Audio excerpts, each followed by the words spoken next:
problem. I'm sure they'll be able to catch up. So hello, everyone. Good morning to you, those of you starting your day, and good afternoon, good evening to those of you in later time zones. My name is Anik, and I'm a technical specialist at SVRI, and I'm absolutely delighted to welcome you all to today's technical briefing session on behalf of the coordinating group, which includes members from the SVRI, UNICEF, Inocenti, and the WHO. I'm joined today by my colleagues, Mark and Shanice, who will be taking us through more of the technical aspects of this process. But essentially what we are doing today is reviewing the progress that we've made in the process so far to identify or to facilitate a participatory process to identify the research priorities for the violence against children and violence against women intersections, so that hopefully these priorities will help us to build the evidence base and drive the field forward in a strategic way. We really appreciate the time that you're taking to join us today. So as I said, there's going to be an update on what we've achieved so far with all of your help, and where we're at now, which is probably a very exciting but also really crucial stage. So thank you for joining. We're going to give some information about that.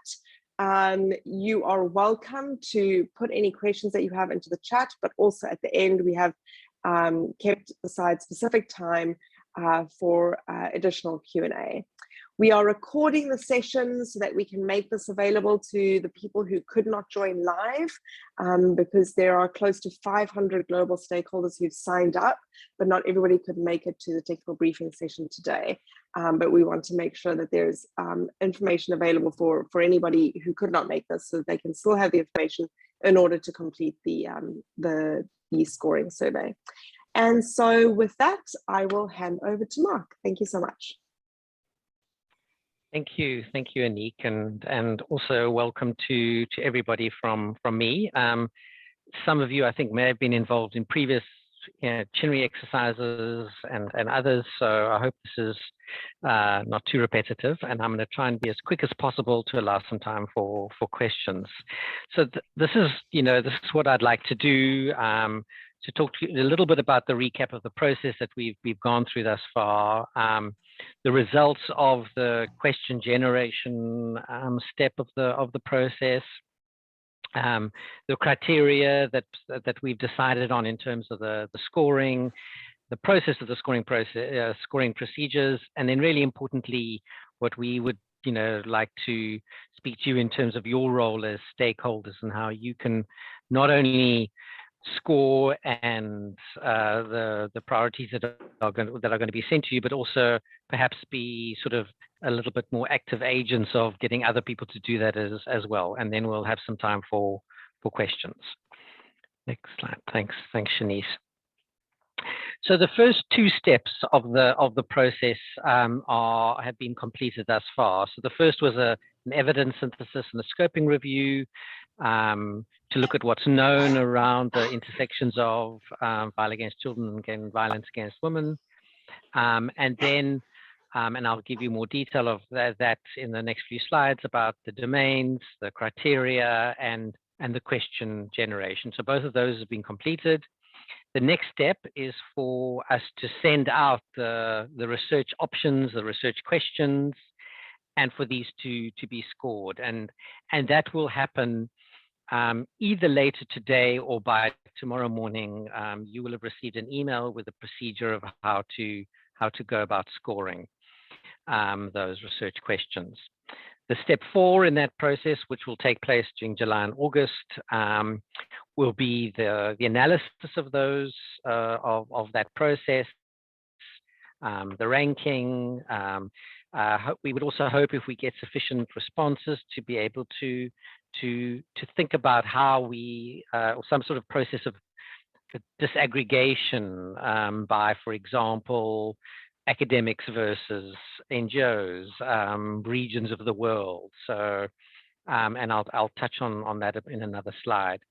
During the course of August, once that process has been done, we'll have a validation workshop to discuss the findings, to to think about them in terms of what they mean for the broader field. And then the final report will be launched at the SVRI forum in September this year. Thanks, Shanice. Next slide. So just to give you a very brief summary of the actual research question process, the survey was sent out and was made available for almost a month from March to April this year. We made the surveys available in a number of languages. As you can see, English was by far the most common response, and for example, in Portuguese, there were no responses in Portuguese. So a total of 87 people responded, and in that graph on the right, you can get a sense there of the makeup of the stakeholder group. So the first and most important thing to say is that and I think this is expected often in question generation, but that researchers, academics were by far the most common group to send research questions. One would expect that in terms of question generation. I think many people feel they're not quite sure, or maybe they don't feel qualified enough, and so what we really want to do, and this is one of the reasons for this technical briefing, is to really urge you on the call to please, when we get to the stage of scoring, we don't want a similar skewed distribution, as it were, in terms of the question, in terms of the actual scoring process. So we don't want this to be an ivory tower exercise dominated both at question stage and at scoring stage by academics. We really want to see program managers, particularly practitioners, service providers, activists. We really want to see a broad range. Now, of course, part of this, where we decide this, of course, in that academic scholar researcher group, that doesn't mean that people in there aren't also activists who are all managing programs. And so it is a little bit of a crude measure, but we really want to push the idea that we want a really diverse group of people doing the scoring. Next slide. Just to briefly give you, this is just to touch on the 5 domains, quite equal distribution of questions in each of the 5 domains that we grouped possible research options in. We received a total of over 463 research questions.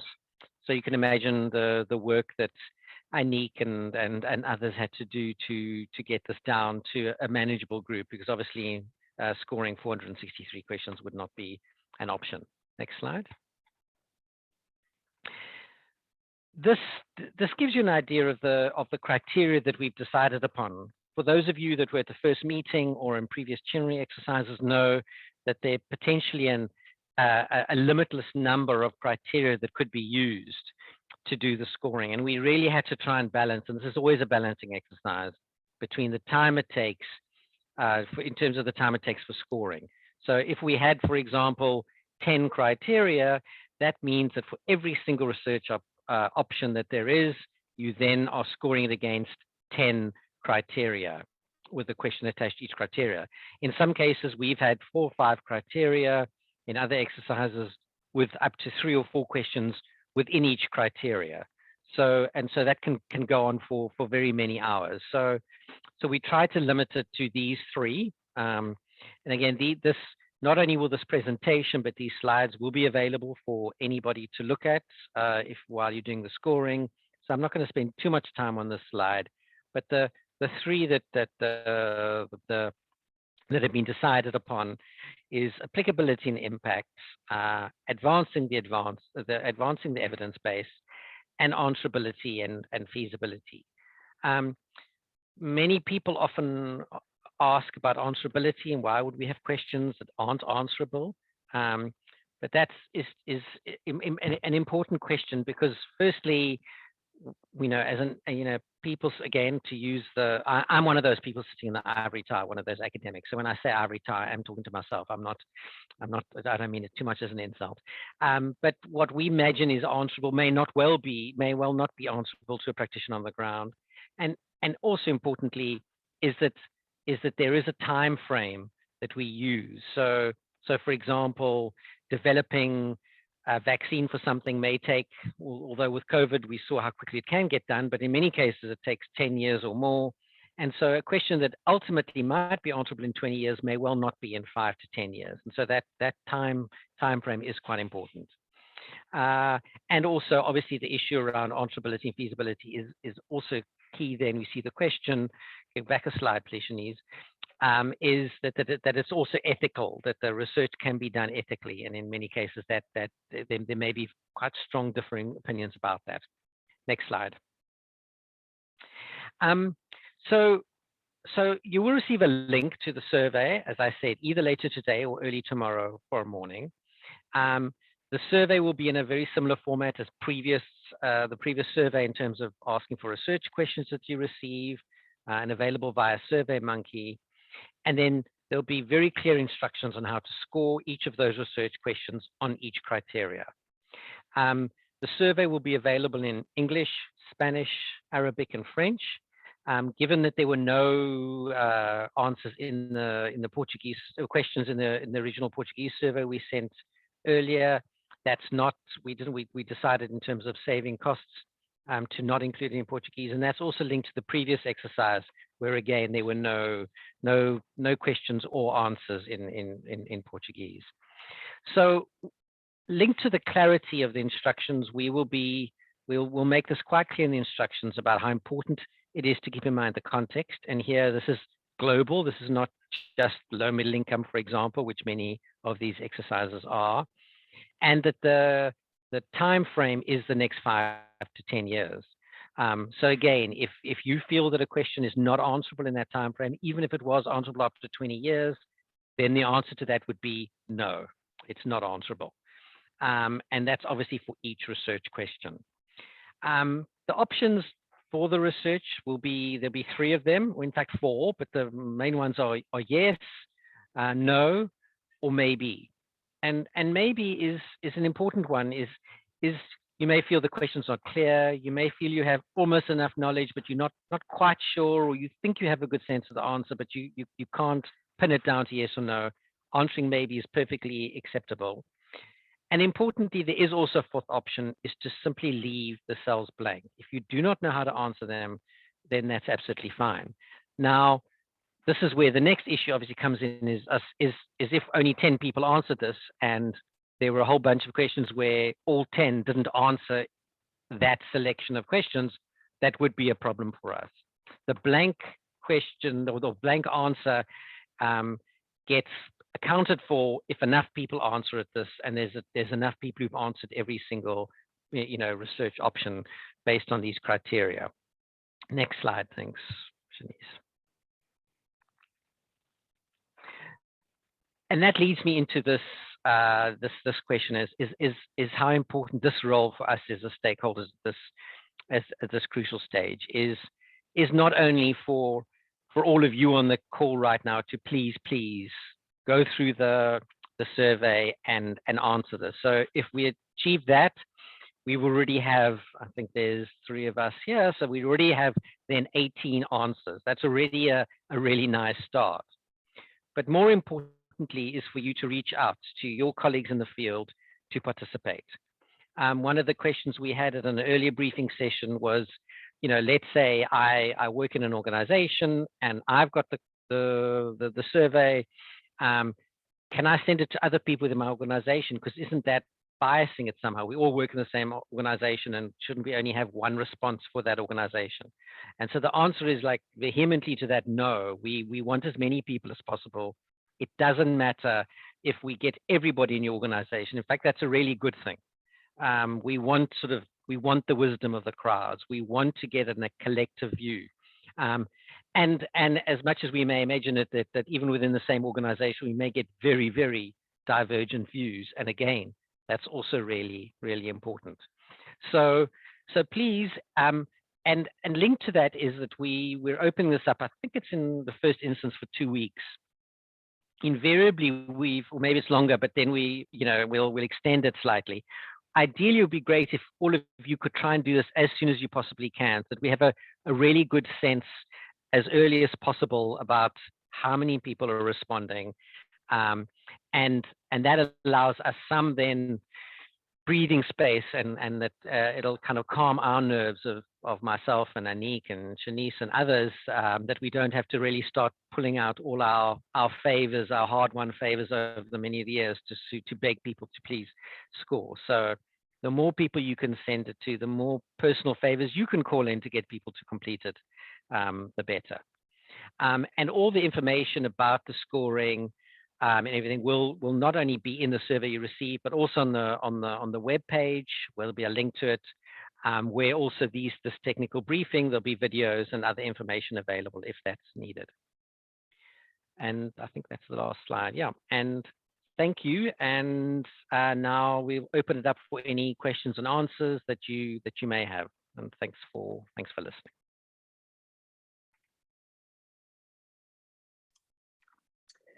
Thanks so much, Mark. I see already that Kudeja has sent a comment in the chat box, and she's going to be sharing across the IRC her practitioners. That would be extremely helpful. So we definitely would like to encourage you and thank you in anticipation for doing that.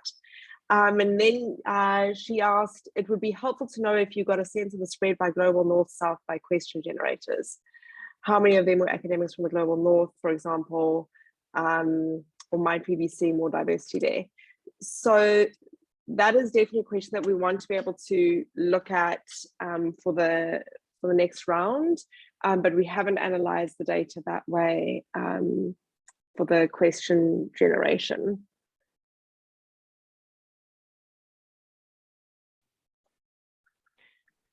Anik, did you ask me a question? I've got a very unstable internet. I'm not worried. No. So I'm losing. Okay, sorry. No, I was just reading out the comment from Kudeja, and there's a question within it about getting a sense of folks from global north versus the global south, and we haven't analyzed those data for the question generation, but we do plan to do so for the scoring. Yeah, I mean. And maybe I can just add is that no matter how hard we try, we invariably do end up with a little bit of a skew. I mean, I think that happens, but we are desperate to try and avoid that. So as much as the skewness in terms of academics, and that equally also we want to try and make sure that we get representation. So again, anybody with contacts, like in the previous exercise, we didn't have a great response from participants in Latin America. Anything that we can do, and we thought language would fix that, but it didn't. So that also would be good. So yeah, the bigger the geographics split, the bigger the diversity in terms of activists on the ground, people versus academics. Also, the more the better. Yeah.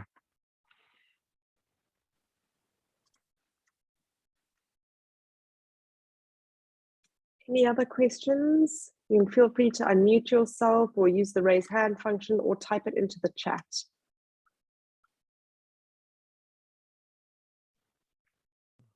Thank you, Patrick, for your, that'd be great. Maybe from Brazil, that would be lovely. Yeah, that would be really awesome. I mean, the more we get from different regions, the more it allows us to then provide disaggregated analyses and see if there are differences, and if there aren't, that's also interesting. Yeah. Linda, can I hand over to you?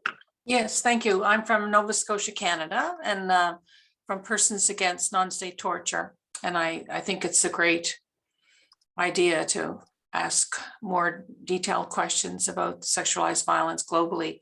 So I've been really busy and I missed some things, but what I'm wondering is what your ultimate goal from the research is. You probably already said that, but it might help me more in how I encourage people to fill out the questionnaire.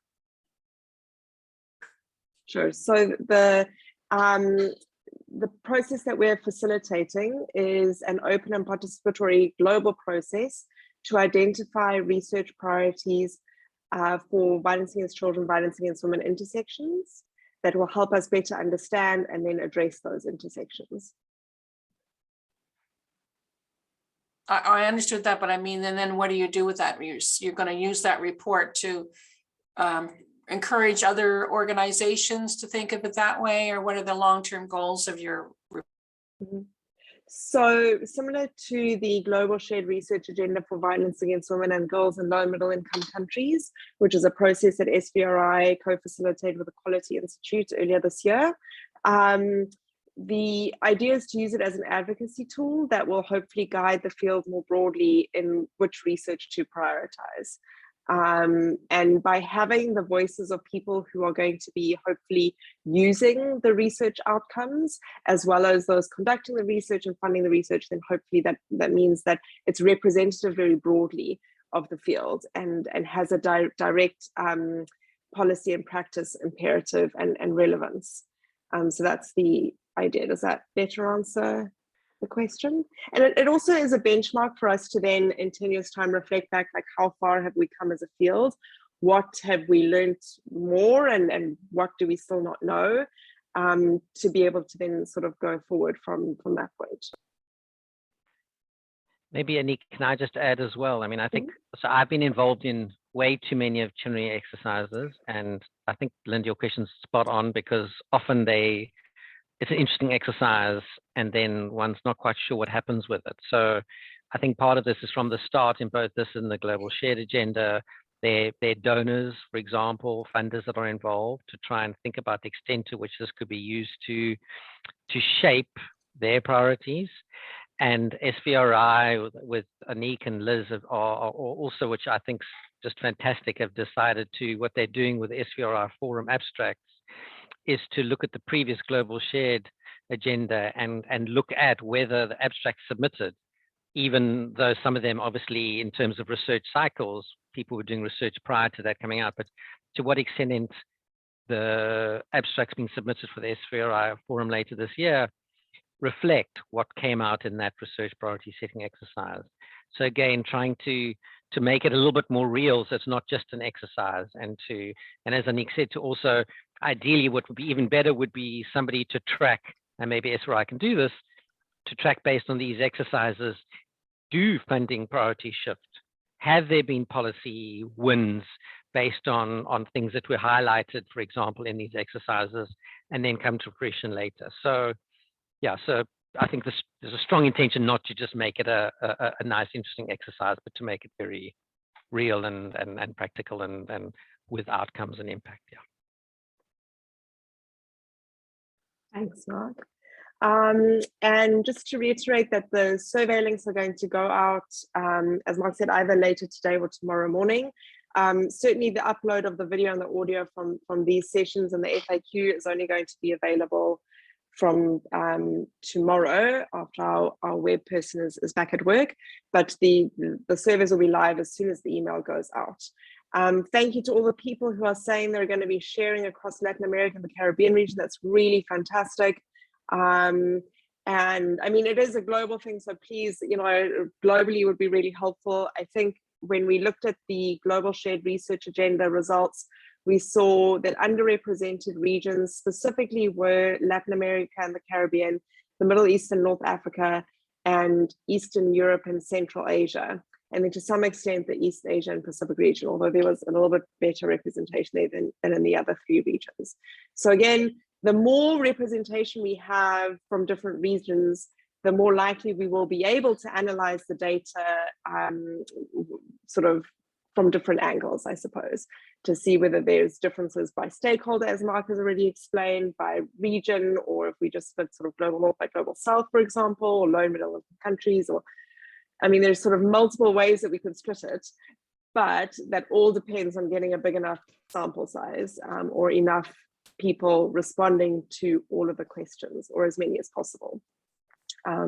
So then I also see that there is another question, which I'm just going to read out from the chat. Can this work group integrate the prevention of risk factors and precursors of violent deaths into maternal early warning systems to ensure safe motherhood? The leading causes of pregnancy-associated deaths in the United States are homicide, suicide, and drug overdose, which are preventable and some related to intimate partner violence. However, their risk factors, such as maternal depression, substance use, intimate partner violence, and self-harm ideation have not been evaluated in bundles, protocols, and checklists of maternal early warning systems for continuous screening and prevention to reduce maternal morbidity and mortality as obstetrical causes did in hospitals. So the survey already has identified research questions that was done in the previous step. And so I think this is a suggestion of a research question. I hope that what you see reflected in the survey are questions that you think are important, because we did crowdsource those as well, and then went through a pretty detailed cleaning process that involved multiple people to make sure that it would not be too biased or too much on one person, obviously, to be able to understand what themes were. So it was kind of like a qualitative project. We looked at what themes each question sort of fit under within the domains and sub-themes, and then looked to see where there was overlap, and then chose to go with broader questions rather than very, very narrow questions, because it's a global research priority process, and because generally the data on the VAC-VAW intersections in particular are at a relatively early stage of development and building. So that's what drove the decisions in that process. Mark, do you want to add to that? Yeah, you've done a great job. I mean, just to say that no matter how hard we try, there'll always be there'll be lots of people disappointed that a thing that they think is particularly of interest didn't make it, and I think that just is part of the process. But in a way, even that can be used as an advocacy tool to say, of course these are important things, but this is also an important thing, and ideally these exercises, and there's no plans right now or funding, but again, there's some exercise being involved in where they've been repeated 5 or 10 years down the line, and that can also be a very interesting exercise to see what has moved, how these things do shift. So yeah, and just maybe just one last point, Anik. I mean, it was done in as objective as way as humanly possible. We couldn't obviously give 463 questions to everybody to now get that down to a number. So 2 people did work on it, and then there was a voting process, a ranking process. So the idea was to make it as objective as possible. Yeah. So there were multiple, and that's why we have the coordinating group, which is myself and Mark and Liz, was also from the SVRI, Alessandra Guedes from UNICEF Innocenti, and Claudia Garcia Moreno from WHO. And then we have multiple people also on our advisory group, people that are very generously giving of their time and expertise throughout the process. And they represent a variety of people from a variety of stakeholder groups from all over the world, to make sure that we had regional representation as well. And so we've had multiple layers involved in that. And also to say that the original, when we started off, the coordinating and advisory group are very much informed by 2 systematic reviews that were conducted on the VAC-VAW intersections, specifically one on although those specifically looked at IPV and child maltreatment in the home. Reviews have to be contained in some way, and those 2 papers really sort of formed the initial basis of how we built the domains, and how the advisory and coordinating group scored the long list of questions to get us to the cleaned long list of questions to get us to the current shortlist. So I hope that clarifies some of the processes there, and how we've really tried to make sure that we're as objective as possible. So I see there's a question in the chat from Patrick. In terms of number of answers you will receive on the scoring process, will there be a partial result sent out so that we can see where there are less replies and focus attention? So it all depends so the responses are going to be monitored regularly to see what's coming in and where we see gaps, and depending on what we see will depend on what we sort of put out there, and how we direct further calls and mobilization efforts to get additional responses if needed. So it's going to all 5 domains. The full survey in all 4 languages is going to be available as soon as you get the email until the 30th of June. But as Mark said, it's super, super, super helpful if you can complete it as early in the process as possible, because that helps to direct our mobilization advocacy efforts to build up the base. And as we said, stakeholders addressing violence against children, violence against women from around the world, from a variety of angles, are all welcome. If they were not in this briefing session, that's fine, they can still do it. If they did not sign up for the global stakeholder email list over the last, I think, 9 months we've had that open, that's also okay. People are still welcome. They can spread it by word of mouth, do the snowballing, just, you know, folks we want this to be as participatory and democratic as possible. So Nick, can I just add for that question? Yeah. Can I just add something there? I mean, just Patrick, I mean, so we will be, if we don't not getting enough answers, you know, from, for example, from parts of the world, we'll push that. But if it's about that, we find, for example, that questions 32 to like 32 and question 40 and question 4 aren't being answered, we can't try and, for example, push that to try and get answers on that, because we don't know why that's being left blank, for example, and that might be really interesting. And if we start pushing that, then we may not get answers on other things. So we've never been in a situation where we've had no answers at all for a question, for example. We've always had sufficient. So we'll push region, we'll push, try and maybe if all of a sudden a whole lot of academics are, no one else is, we'll try and push that. But the questions themselves, I think I'd be reluctant, if that's what your question is about, to push that, because it could then really bias things a lot. So, I was asking more about territory. I was just wondering if there's any visibility on countries, because obviously then if you've got how that would happen, in the sense of, I mean, for example, my Central European colleagues are obviously extremely involved in responding to the conflict at the moment, and they've hardly got this as a priority. So, but it would be very sad if we didn't get some representation from them, apart from the, you know, obviously understanding their moment is so tense. But I just wondered if there was any visibility would be given to or how you would do that. Are you going to send that out individually to us on an email, sending, could you reinforce in, you know, in a certain territory or whatever? I mean, Anik, I mean, we would love to be able to try and do that, and we can do that. You know, I think, but I think, Patrick, you're spot on right now. I think we know, for example, that there's going to be a difficulty there. We know from previous exercises there's going to be, we've struggled with Latin American representation, and as Anik said, some parts of the Pacific as well. So like anything right now would be great for people to start pushing that right now. And I think we can, you know, and certainly with Shanice, I think we can try and, as they start coming in, we can really prioritize area and region and send out a flash email or whatever it might be to say, please, can you push that? Yeah, because it would be good. It would be a real shame to not get answers from regions. Yeah.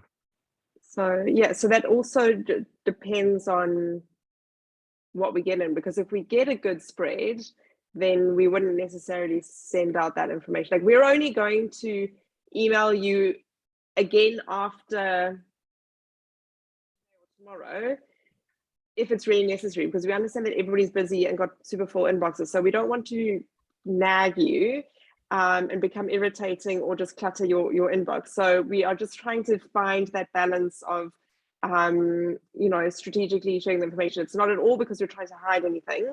And also all of the information will be released in the final report. We're going to be sort of quite transparent. And if you want to see an example of that, the Global Shared Research Agenda for Violence Against Women and Girls is available, and all of that is available online, and you can see a lot of details there. But yes, certainly I think it's a really great idea, really great suggestion for us to be able to do really targeted and strategic mobilization depending on how the responses roll in. And then a suggestion that this topic be shared at the Nursing Network on Violence Against Women International, which is a conference coming up. I mean, if somebody has, you know, is going to be going to that conference, please feel free to share it with your colleagues there. I do know several of the people who are involved in that, and they are aware of this process. But I also know that once they're organizing conferences, it can become quite overwhelming to remember every detail and process. So that's again why we're saying, if all of you are willing and able to be ambassadors and champions for this process, it really is extraordinarily helpful, and we would greatly appreciate that. Oh, thank you. I will attend this conference. I'd like to share those important process in some appropriate way. I think Claudia, she was a speaker in several months ago, right? She's part of the process. Mm-hmm. Claudia is part of the process, but again, I mean, she's deeply involved in all the details of the process, but I'm not entirely sure if she would mention it in her keynote address, because those are very often quite boundaried, I suppose.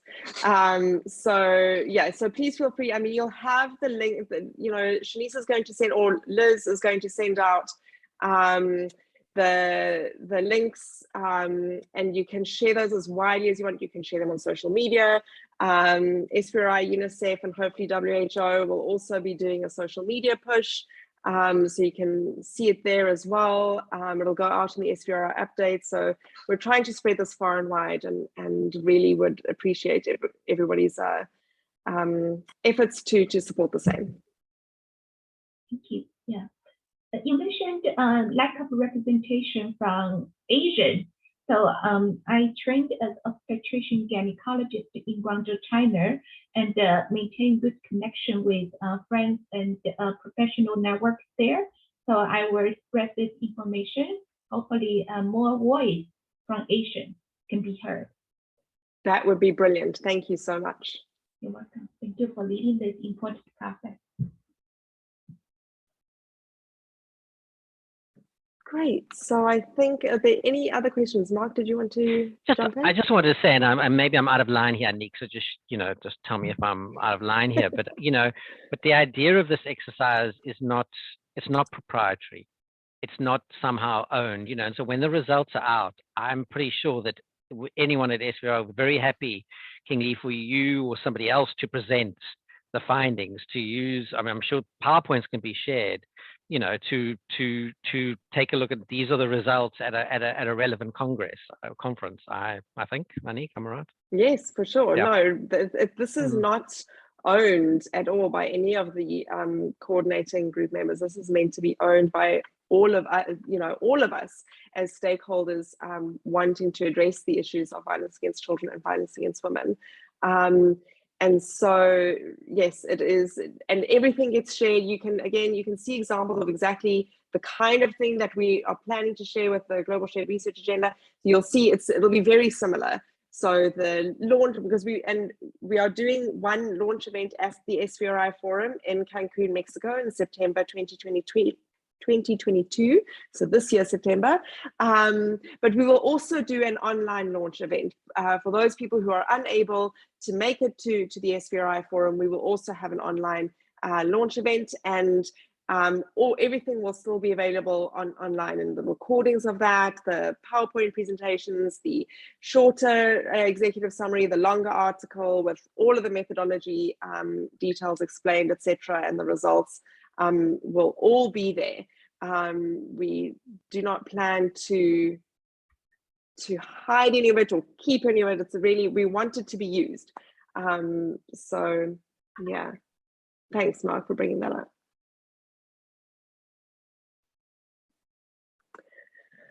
Okay, so I think that we seem to have answered all the questions in the chat. I don't see anybody else jumping up on the screen either. But we really appreciate everybody being here today. Thank you so much. And we hope that you, as we said, participate and share this. It sounds like this group's very enthusiastic about it, which is really great. And we look forward to being in touch, hopefully, at the end of the scoring to say it's been a really successful exercise, and that to look out for when we are ready with the report and launch events. So thank you all so much. Thank you, everybody.